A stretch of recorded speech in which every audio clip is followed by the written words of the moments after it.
தமிழக வெற்றி கழகத்தின் மாநாடு நாளைய தினம் மதுரை பாரபத்தியில் நடைபெற இருக்கக்கூடிய நிலையில் அந்த மாநாட்டுக்கான முகப்பு பகுதியில் 100 அடிக்கு கொடிக்கம்பம் நடும் பணிகள் தற்போது தொடங்கிய சில நிமிடங்களில் அசம்பாவிதம் ஏற்பட்டிருக்கிறது. விழுந்து அது நொறுங்கி இருக்கக்கூடிய அந்த காட்சிகளை நாம் பார்த்து கொண்டிருக்கிறோம். கார் அப்பளம் போல நொறுங்கி இருக்கிறது. விவரங்களை களத்திலிருந்து நம்முடைய செய்தியாளர் ஜெரி வழங்க நாம் கேட்கலாம். ஜெரி, 100 அடிக்கு ஒரு கொடிக்கம்பம் நடுறாங்க. அது மாதிரியான ஒரு விஷயம் நடப்படும் போது அதற்கான பாதுகாப்பு வழிமுறைகள் அப்படின்னு ஒரு ஸ்டாண்டர்ட் ஆப்ரேஷன் ப்ரொசீஜர்ஸ் அப்படின்னு ஒரு விஷயம் இருக்கும். அதை முழுமையா இவங்க பின்பற்றி இருக்கிறாங்களா அப்படிங்கிறது ஒரு கேள்வியா எழுப்பப்படக்கூடிய அதே வேளையில இந்த விபத்துக்கான அடிப்படை காரணம் அப்படிங்கிறது பாரம் தாங்காம அந்த கொடிக்கம்பம் சரிஞ்சிருக்கா, இல்ல அங்க இருக்கக்கூடிய இந்த பணியில் ஈடுபட்டவங்களுடைய கவனக்குறைவால இந்த விபத்து ஏற்பட்டிருக்கா அப்படிங்கிறது ஒரு கேள்வியா இருக்கு. இந்த விபத்தை பார்த்த மக்கள் என்ன சொல்றாங்க? அங்க இருக்கக்கூடிய மக்கள்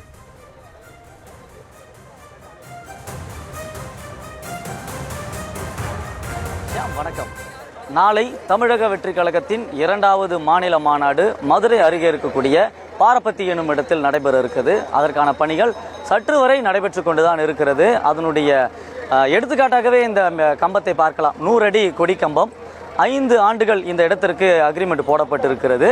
எப்படி விக்கிரவாண்டியில் மாநாடு நடத்தும் பொழுது கொடிக்கம்பம் 5 ஆண்டுகளுக்கு அதே இடத்தில் பறக்கும் என்று கூறினார்கள், அதே போல இந்த ஆண்டு நடைபெறக்கூடிய மதுரை மாநாட்டினுடைய நினைவாக 5 ஆண்டுகள் இந்த இடத்தினுடைய உரிமையாளரிடம் அக்ரிமெண்ட் போடப்பட்டு இந்த கொடிக்கம்பம் நடும் பணி குறைவான ஒரு 4 நாட்களுக்கு முன்புதான் இதற்கான அந்த அடித்தளமிடும் பணி நடைபெற்று வந்தது.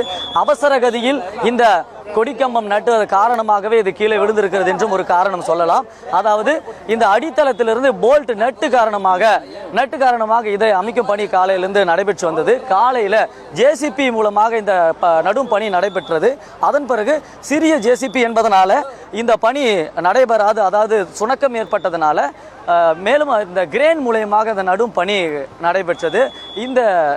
அதாவது கம்பம் நடும் விழாவாகவே இதை எடுத்தார்கள். அதற்காக ஏராளமான தொண்டர்கள், மதுரையில் இருக்கக்கூடிய நிர்வாகிகள் வந்தார்கள். கட்சியுடைய பொதுச் செயலாளர் தான் இந்த பணியை தொடங்கி வைத்தார். அப்பொழுது இதன் அருகே இருக்கக்கூடிய கட்டளை பார்த்தாலே தெரியும் அதனுடைய விபரீதம் என்னவென்றால், அதாவது கார் மீது விழுந்தது.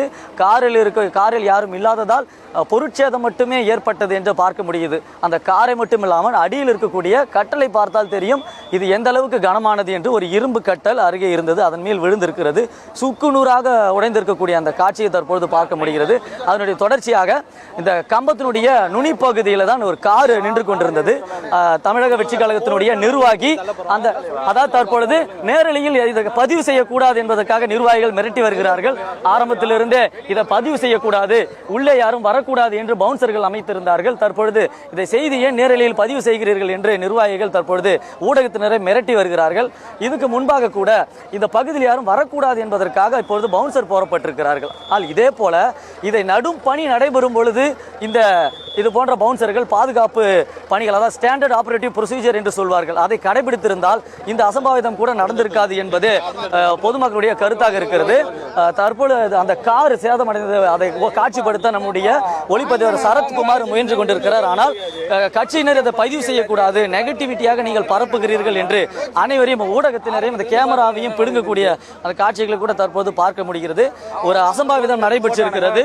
சற்று, அதாவது நூலில் என்று சொல்வார்கள், ஒரு 5 அடி தவறி விழுந்திருந்தால் 5 உயிர்கள் பறிபோயிருக்கும். அந்த அளவுக்கு ஒரு கோர விபத்து என்றே இதை கூறலாம். ஏனால் அந்த கார் சேதமடைந்திருக்கக்கூடிய அந்த காட்சியை வைத்து நம்மால் அதை யூகிக்க முடிகிறது. உள்ளே ஆட்கள் அமர்ந்திருந்தால் இது எத்தகைய பெரிய விபத்தாக இருந்திருக்கும் என்று நம்மால் இதை உணர முடிகிறது. ஆனால் இப்பொழுது இதை காட்சிப்படுத்தக்கூடாது, இப்ப அருகே யாரும் வரக்கூடாது என்பதற்காக இத்தனை பவுன்சர்கள் இருக்கிறார்கள், இத்தனை நிர்வாகிகள் போடப்பட்டிருக்கிறார்கள். ஆனால் இந்த விபத்தை முன்கூட்டியே கணித்திருந்தால், இங்கு எதுவும் நடக்கக்கூடாது, எஸ்ஓபி சரியாக ஃபாலோ செய்திருந்தால் இந்த விஷயம் நடந்திருக்காது என்பதே பொதுமக்களுடைய கருத்தாக இருக்கிறது. தற்பொழுது வரை பவுன்சர்களை யூ வடிவில இங்கே நிறுத்த வைக்கப்பட்டு செய்திகளை சேகரிக்க கூடாது என்று சொல்கிறார்கள். அதே போல இப்பொழுது காட்சிப்படுத்துவதற்காக ஊடகவியலாளர்கள் அங்கே முயற்சி செய்திருக்கிறார்கள்.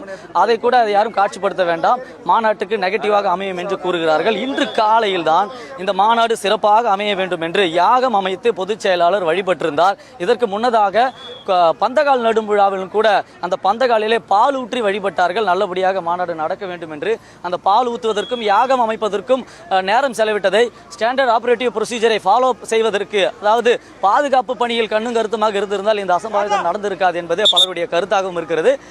அந்த காட்சிகளை பார்க்கும்போது நம்மாலும் இதை உணர முடிகிறது. தற்பொழுது போலீசார் இந்த இடத்துல இந்த மின்கம்பத்தை அகற்றும் பணியில் ஈடுபடுறதுக்கான முயற்சியில் ஈடுபட்டிருக்கிறார்கள். இதை அகற்றுவதற்காக ஒரு வாகனம் ஒன்று வந்தது. அது உங்க அளவில் சிறியதாக இருந்ததால் அதை அனுப்பிவிட்டு மீண்டும் பெரிய வாகனத்தை கொண்டு வருவதற்கான முயற்சிகள் நடைபெற்று வருகிறது.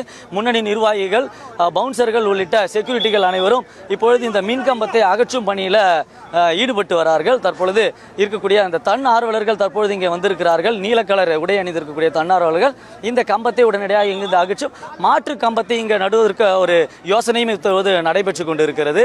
அதாவது நாளை மாநாடு நடைபெறும் துவக்கத்திலேயே, அதாவது விஜய் மேடை ஏறிய பிறகு காலையில், அதாவது மாலை வேளையில் ரிமோட் மூலயமாக மேடையில் இருந்தே இந்த கொடியை 100 அடி கொடி கம்பத்தை ஏற்றுவதற்காக திட்டமிடப்பட்டிருந்தது.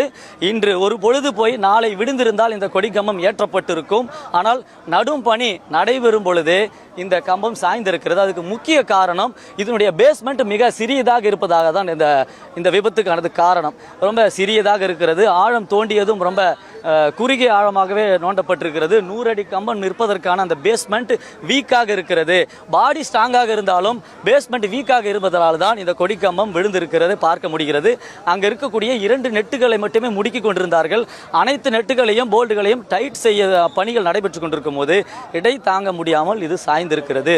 ஒரு கிரேன் மட்டுமே இங்கே இந்த நிற்க வைக்கக்கூடிய பணியில் ஈடுபட்டிருந்தது. 2 புறங்களும் பெல்ட் அமைத்து லெப்ட் அண்ட் ரைட், அதாவது இடது வலது புறத்தில் வாகனத்தை நிறுத்தி வைத்து இந்த உயரமான இந்த கம்பங்களை நிறுத்தி வைக்கும் பணிகள் இல்லை கன்ஸ்ட்ரக்ஷன் வேலைகளை செய்வார்கள்.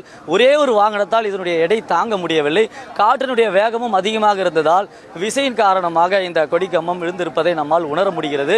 தற்பொழுது அந்த கார் நடுவிலே விழுந்ததால கார் 2ஆக புலந்து கொண்டிருக்கக்கூடிய அந்த காட்சிகளையும் பார்க்க முடிகிறது. கண்ணாடிகள் எல்லாம் சுக்கு நூறாக நொறுங்கி இருக்கிறது. அருகிலேயும் ஒரு கார் இருந்தது, அந்த காரில் விடவில்லை. அதே போல ஏறத்தாழ 20க்கும் மேற்பட்ட ஊடகவியலாளர்கள் இந்த செய்தியை சேகரித்துக் கொண்டிருந்தார்கள்.